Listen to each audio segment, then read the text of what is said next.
A blizzard blankets Denver in a wall of white on Christmas Eve. While the city sleeps, waiting for a miracle, a German shepherd named Zeus finds two small children on a frozen park bench. A 7-year-old boy, his lips blue, and a baby eerily still. A whisper pierces the storm. "Don't let him find us." Miles away, a man named Vince Rooker is mopping the floors. He thinks he's cleared his name. He thinks the blizzard and the holidays are the perfect alibi, but he doesn't know about the Hello Kitty lunchbox hidden under a loose floorboard. Inside, a handwritten letter lies like a ticking time bomb. And when Zeus discovers that letter, the case will turn from a holiday tragedy to a manhunt for a killer. A grieving cop must fight the system he served to save the family he never knew. His own Christmas miracle. It was Christmas Eve, but Denver was not dreaming of a white Christmas. It was being suffocated by one. A historic blizzard arriving with a speed and fury that defied all forecasts had swallowed the mile-high city whole. The wind did not howl. It shrieked, a high, abrasive sound that scoured the glass of silent skyscrapers and hammered the suburbs. Visibility had collapsed to zero. There was no city, no ground, only a kinetic, blinding void that entombed everything. Faintly beneath drifts that were already chest-high, festive lights, reds, greens, and blues, blinked mutely, trapped celebration suffocating under the crushing weight of the snow. The city, on a night meant for warmth, family, and miracles, was holding its breath, paralyzed and frozen. It was a lethal night, a night that hunted the exposed. And yet, one vehicle still moved. The heavy-duty tires of a Denver Police Department SUV, call sign 714 kilo, bit into the unseen pavement, its blue and red lights flashing in the chaos.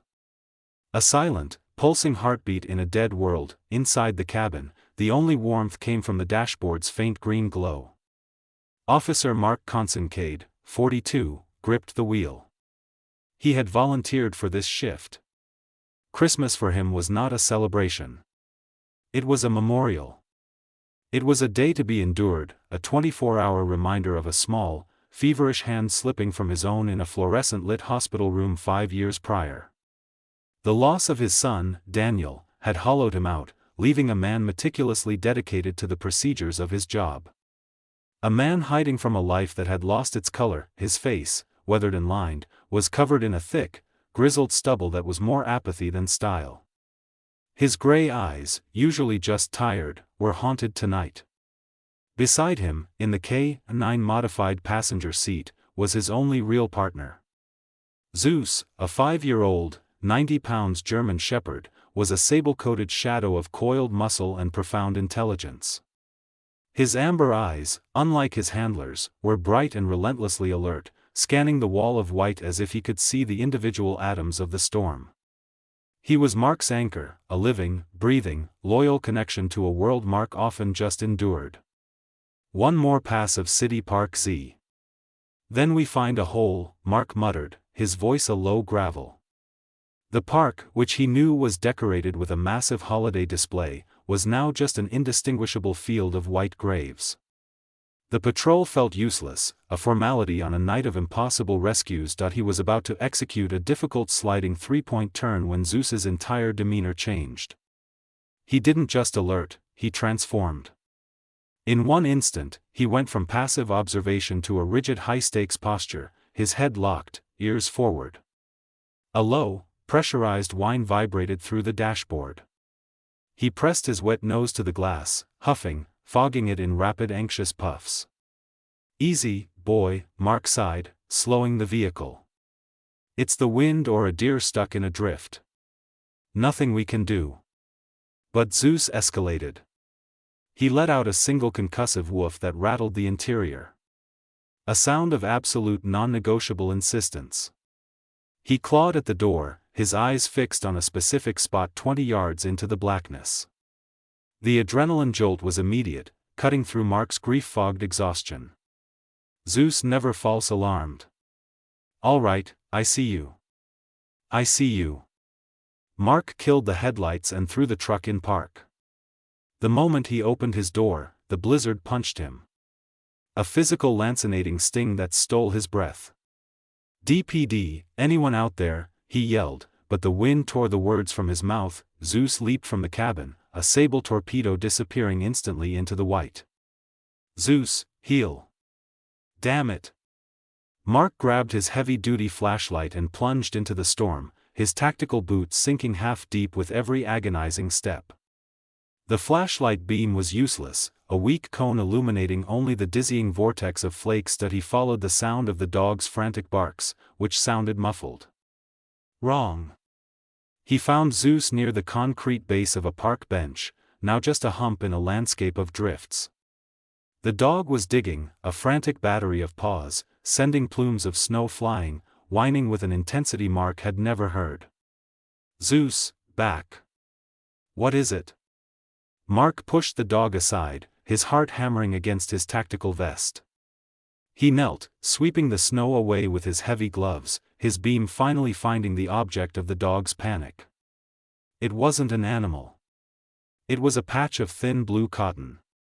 "Oh God, no!" Mark tore at the snow like a madman. The drift gave way to reveal a boy. He couldn't have been more than 7, scrawny, his skin a terrifying waxy translucent pale under the flashlight's beam. His lips were a deep cyanotic blue. He was wearing a soaked t-shirt and jeans. His only protection a threadbare jacket, useless against this. He was frozen stiff, curled into a tight protective ball, and he was not alone. The sight on this night of all nights slammed into Mark with the force of a physical blow. The image of his own son, pale and still in a hospital bed, flashed in his mind, sharp and agonizing. He shook it off, his training and a deeper paternal terror taking over. He tore off his gloves and pressed 2 fingers to the boy's neck. A pulse, faint, thready, but there. He looked closer. The boy, Orion, was wrapped around a smaller, tighter bundle clutched to his chest. Mark's hands, already numb, fumbled with the icy fabric. He pulled back the edge of a thin, damp receiving blanket. It was a baby, an infant, 5, maybe 6 months old, its face a pale porcelain mask. Its tiny chapped lips parted slightly. "Lily," Mark ripped his own heavy DPD winter parka from his body, the single barrier between him and hypothermia, and didn't even register the cold. 7 morphine kilo. I need EMS City Park North entrance. I have 2 pediatric exposures critical. One is an infant," he screamed into the radio on his shoulder. His voice was a stranger's, a raw, terrified sound cracking with a panic he hadn't felt in 5 years. "It's Christmas Eve. Dispatch, roll rescue now." He didn't wait for acknowledgement.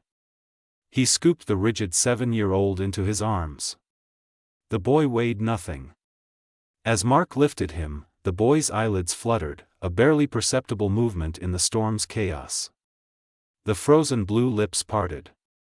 A tiny crystalline wisp of vapor escaped, carrying a sound so quiet Mark almost missed it. "Don't let him find us." The whisper was like sandpaper, the last ember of strength.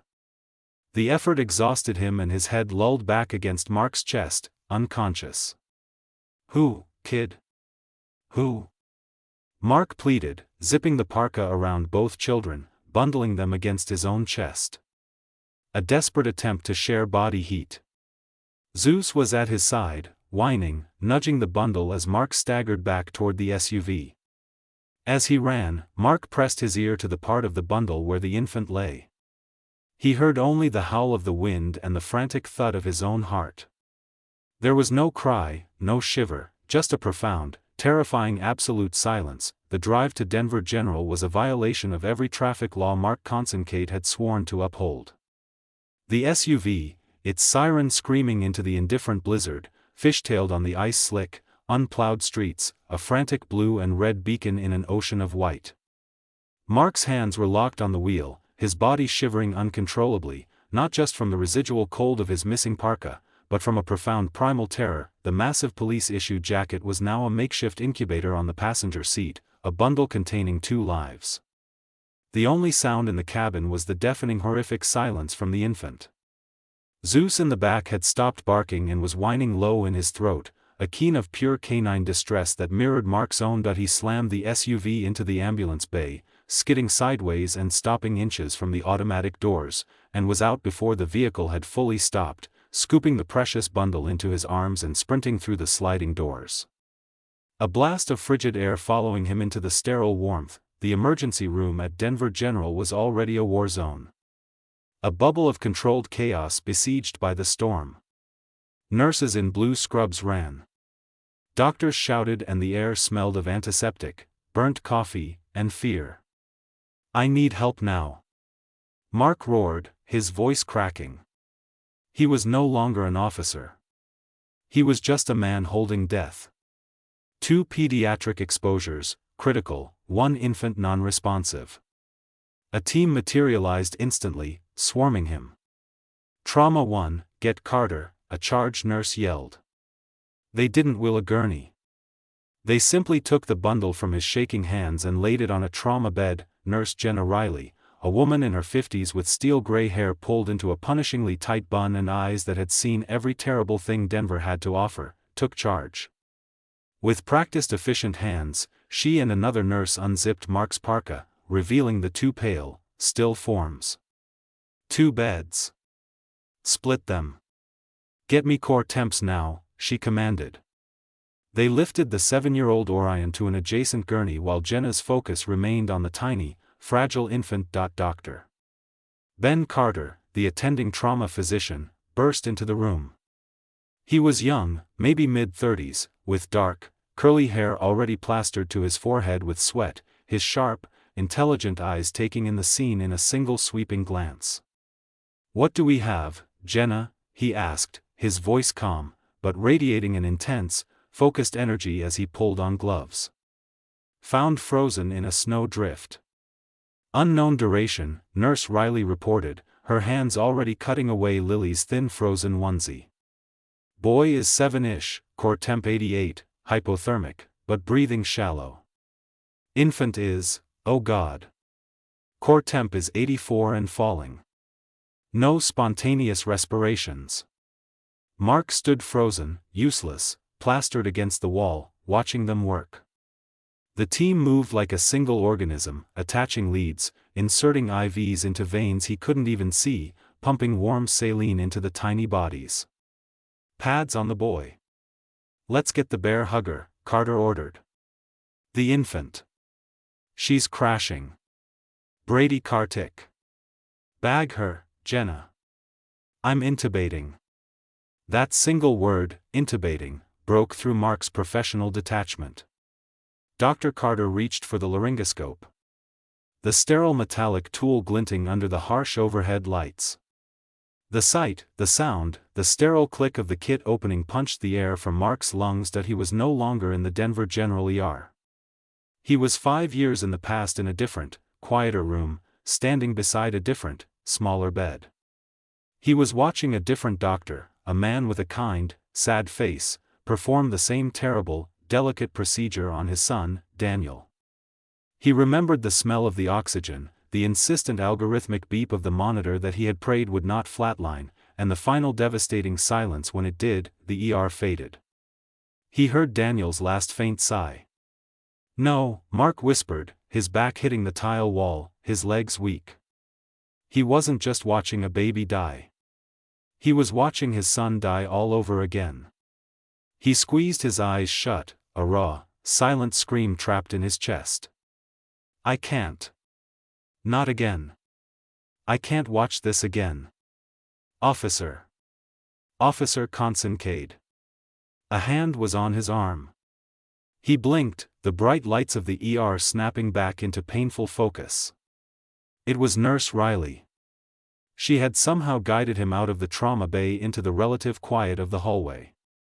He realized his entire body was shaking, his teeth chattering violently as the adrenaline faded and his own hypothermia set in. Zeus was there, having snuck past the triage desk to press his cold, wet nose into his handler's trembling hand. "You need to get into some warm scrubs, officer." "You're in shock," Jenna said, her voice firm but not unkind. "No, I'm fine. The kids, he stammered. Dr. Carter is a wizard, she said. He got the tube in. We're warming her, but she's critical. Malnourished, profoundly hypothermic. The boy is stabilizing faster. He's a fighter. She paused, then held up a small, clear plastic Ziploc bag, the kind they used for patient property. We found this in the boy's jacket pocket when we cut it off him, she said gently. It was frozen solid. We've been thawing it. I thought you should see it in case it's family. Mark took the bag with a numb, trembling hand. The lamination had saved the image, though the edges were warped and waterlogged. It was a cheap wallet-sized photo from a drugstore booth. It showed a young woman, maybe 20, with messy, obviously dyed blonde hair, laughing with her head thrown back, holding a ridiculously large, bright yellow sunflower. Her smile was wide, rebellious, and broken, a chip on her left front tooth. Mark's breath hitched. He knew that chip. He knew that smile. He hadn't seen it in 10 years. Not since the day she had screamed at him in their mother's kitchen, told him she hated him and his perfect cop life and stormed out. Not since the day he had let her go. Arya. He breathed, the name feeling foreign, painful on his tongue. It was his sister, his wild, lost, estranged little sister. He looked through the glass of the trauma room at the small, pale face of the 7-year-old boy, now hooked to a dozen wires. He saw Arya's stubborn chin. He saw her eyes closed in a pained, exhausted sleep. He looked at the incubator where the tiny infant was fighting for her life. Don't let him find us. The boy's words echoed in his head, now with horrifying context. Arya was in trouble. Her children. These were her children. He stumbled back, the photo clutched in his fist, the realization hitting him with the force of a physical blow. These weren't just 2 victims of the storm. They were his blood. They were his nephew and his niece. The laminated photo of Arya felt like a burning coal in Mark's hand. He stood in the fluorescent-lit hallway of the pediatric wing, the hospital's sanitized hum a stark contrast to the storm of guilt and grief roaring in his head. 10 years. 10 years of silence, of stubborn pride, of letting a family argument curdle into a permanent estrangement. He had told himself she was reckless, that she had to live with her own choices. Now her choices were lying in separate hospital beds, clinging to life by a thread, and she was somewhere else. He looked back through the glass at Orion, the boy's small form lost in the tangle of 4 lines and monitors. His nephew. The word felt heavy, sharp, an accusation. The charge nurse, Jenna Riley, had long since moved on, but Mark remained rooted to the spot until the sight of Dr. Carter leaving the NICU broke his paralysis. How is she? Mark's voice was a croak. Doctor Carter, his face etched with fatigue, rubbed his eyes. The infant, Lily, she's a fighter. We've stabilized her core temp, but she's profoundly malnourished and dehydrated. This wasn't just the storm, officer. This has been going on for a while. She's in the NICU, and it's going to be touch and go for the next 24 hours. He paused, his gaze sharpening. The boy, Orion, is stronger, but he's suffering from severe frostbite on his feet and hands, and he's terrified. He won't speak, not a word. Mark nodded, his throat too tight to form a reply. A cold professional clarity, the cop part of his brain, began to cut through the personal agony. He needed information.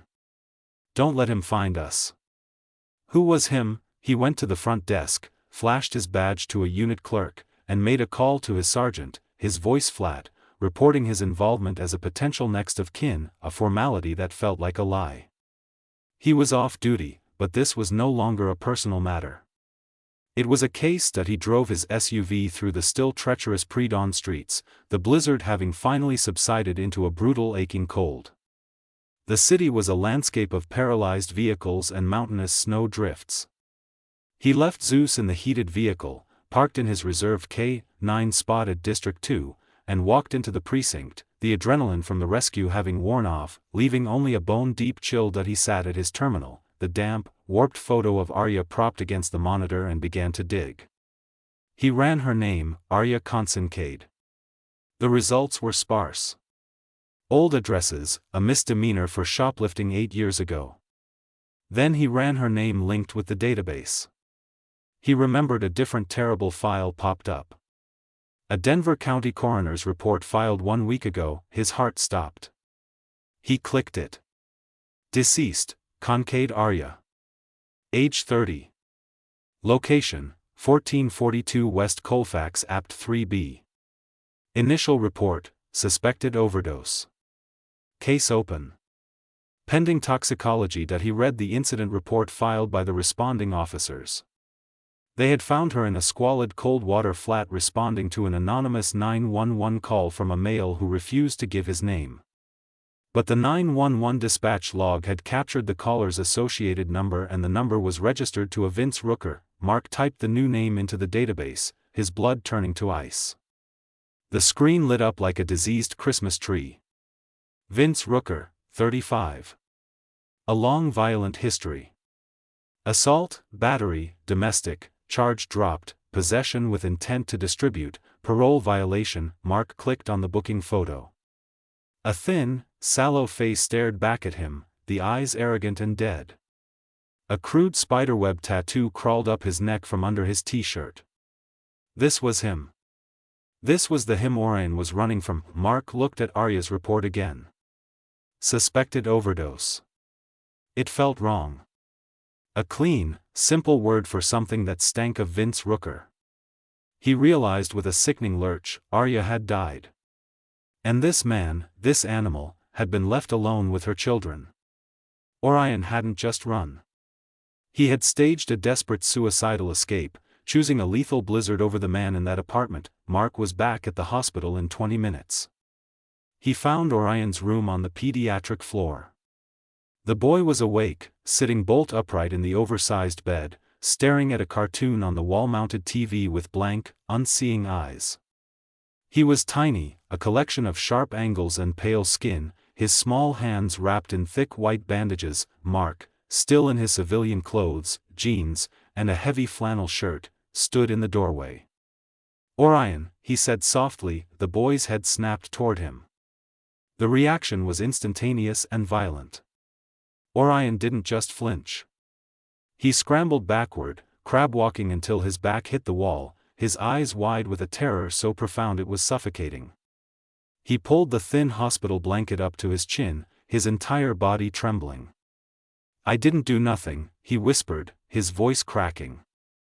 "I didn't steal it. I didn't." Mark's heart fractured. The boy wasn't seeing him. He was seeing the man who had pulled him from the snow. The man in the dark blue uniform, a symbol of authority, of danger, of the people who take children away. "Hey, easy. I'm Mark, remember? From the park.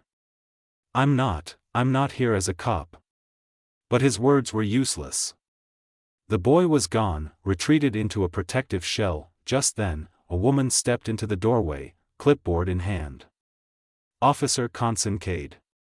She was in her late 30s with a kind, intelligent face and warm brown eyes, wearing bright purple scrubs patterned with cartoon giraffes.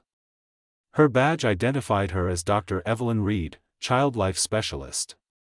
Her voice was calm, melodic. "He's in a protective shutdown," she said softly, not looking at Orion, but at Mark. "The uniform you were wearing, the trauma. He's associating you with the threat. He won't respond to authority right now." Mark ran a hand over his face, the grizzled stubble scratching his palm. I need to talk to him. I need to know what happened. I think he's in danger." Dr. Reed gave him a sympathetic look. "He won't talk to you, officer. He needs a bridge right now. He trusts no one." Mark looked at the terrified boy, then at the doctor. A desperate shelled idea formed. "He trusts no one," Mark repeated. "But he might trust something." An hour later, after a heated discussion with hospital administration and Dr. Reed's cautious approval, Mark walked back into Orion's room. This time, he was not alone. At his heel, walking with a calm, quiet confidence, was Zeus. The K9's police vest was off. He was just a dog, his ears forward, his amber eyes soft and curious. Orion, who had been huddled in the same spot, watched with weary eyes as the big dog entered. Mark gave Zeus the down command. The shepherd obeyed instantly, lying near the door, his head on his paws, letting out a soft, almost imperceptible whine. He didn't approach. He simply waited. The room was silent for a full minute, broken only by the beeping of the 4-pump. Then slowly, Orion's small bandaged hand crept out from under the blanket. He pointed a finger at the dog. "He's big," Orion whispered, the first words he had spoken. "Yeah," Mark said, his voice thick. "His name is Zeus. He's the one who found you, buddy. He's the hero." Orion watched the dog. Zeus, sensing the change, thumped his tail once on the linoleum floor. The boy slid off the bed, his bare feet hitting the cold floor. He shuffled slowly, one cautious step at a time, until he was standing just out of reach of the dog. He looked at Mark, his eyes asking permission. Mark nodded. Orion knelt, wincing as his knees bent and buried his bandaged hands into the thick fur of Zeus's ruff. He let out a long, shuddering sigh, a sound of such profound, exhausted relief that it nearly brought Mark to his knees. The boy hadn't cried. Not yet, but he was breathing. Mark looked at his nephew, his hand resting on the head of his K9 partner, and made a silent, unbreakable vow. He had failed Arya. He would not fail her children. He would burn Vince Rooker to the ground. The connection in that hospital room, the small bandaged hand buried in the fur of his partner, had cemented Mark's purpose. It was a fragile bridge, but it was the only one they had. He had stayed until Orion, exhausted and finally feeling safe for the first time in what was perhaps his entire life, had drifted into a deep sleep, his breathing evening out, his hands still resting on Zeus's flank. Dr. Reed, the child life specialist, had watched the interaction with a look of clinical astonishment. I've never seen a breakthrough that fast," she'd whispered to Mark in the hallway. "That dog, he's medicine."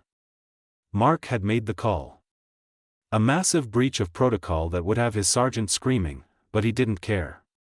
He left Zeus in the room, lying at the foot of Orion's bed, a 90 pounds, highly trained guardian. He gave the shepherd the watch command, and Zeus's eyes snapped open, alert, accepting the new mission. Mark then walked out, his rage a cold, clean engine. He was no longer an uncle. He was a K9 officer with a warrant, and he was going hunting. He had acquired the warrant in under an hour. His personal fury translating into chillingly efficient police work. His affidavit citing the children's critical condition, their malnutrition, and the unknown him as exigent circumstances. He was now officially on duty. He drove his patrol SUV back across the city. The snow plows finally having carved functional lanes through the frozen arteries of Denver. He pulled up to 1442 West Colfax, a grime-streaked 3-story apartment building that smelled of poverty and damp plaster. The building's landlord, a nervous, rail-thin man named Henderson, was waiting, his keys jingling in his trembling hand. Mark wasn't alone. Protocol dictated a witness. With him was a rookie, Officer Tony Chavez, who had been on the force for barely 6 months. Chavez was 23 with a fresh buzz cut, a face that hadn't learned how to hide its emotions, and a deep, almost reverent respect for Mark. He looked nervous, his eyes darting from the building to his senior officer, who hadn't spoken more than 3 words on the drive over. "So, Sarge, what are we looking for?" Chavez asked, his voice cracking slightly in the cold. "Evidence," Mark said, his voice flat. He didn't say what kind. He didn't say this was the apartment where his sister had died. The landlord unlocked apartment 3B. The moment the door opened, the smell hit them. A putrid wave of stale beer, old garbage, cheap air freshener failing to mask the odor of human filth, and a faint chemical tang that Mark recognized as meth residue. Mark entered first. The apartment was a disaster. Filthy clothes were piled in corners. Pizza boxes were stacked on a scarred coffee table, and the air was frigid. The heat was off. In the kitchen, Mark's eyes immediately found the evidence of his nephew's lives. On the counter, next to a scorched glass pipe, was a single empty can of generic brand baby formula. Malnutrition. He saw the pile of mail on the broken laminate countertop, red-stamped envelopes, final notice from the power company, a letter from a predatory payday loan outfit. Desperation. On the wall by the door, a fist-sized hole had been punched through the drywall. The spiderweb of cracks, a testament to Vince Rooker's rage. This was the world Arya had been trapped in. This was what she couldn't escape, what had driven her to silence, what had kept her from calling the brother she hadn't spoken to in a decade. The guilt was a physical weight, crushing Mark's chest. He unclipped Zeus's leash. The dog had been tense since entering, his nose high, sampling the toxic air. "Such," Mark commanded. "Search." Zeus went to work, his movements precise, sweeping the room in the grid pattern he had been trained for, his claws clicking on the grimy linoleum. Officer Chavez stood by the door, his face pale, trying not to look at the squalor, his hand resting on his service weapon. "Dog's going to alert on that pipe, Sarge," Chavez offered, stating the obvious. "Not what we're here for," Mark said, his eyes scanning the bedroom. It was worse. A bare mattress stained and ripped. More piles of clothes. This was where Arya had died. Mark felt a surge of bile in his throat. He had to force himself to see it as a cop, not a brother. He saw a broken lamp on the floor, the shade crushed. Signs of a struggle. The coroner had said suspected overdose, but the scene screamed violence. Then Zeus's behavior changed. He was in the bedroom near a small filthy closet. He wasn't giving his trained narcotics alert, a passive sit. He wasn't giving his human remains alert, a passive down. He was acting like he had in the park. He was whining, a low, intense vibration, and he began to scratch, his heavy paws tearing at a loose section of the floorboards under a pile of Vince's dirty jeans.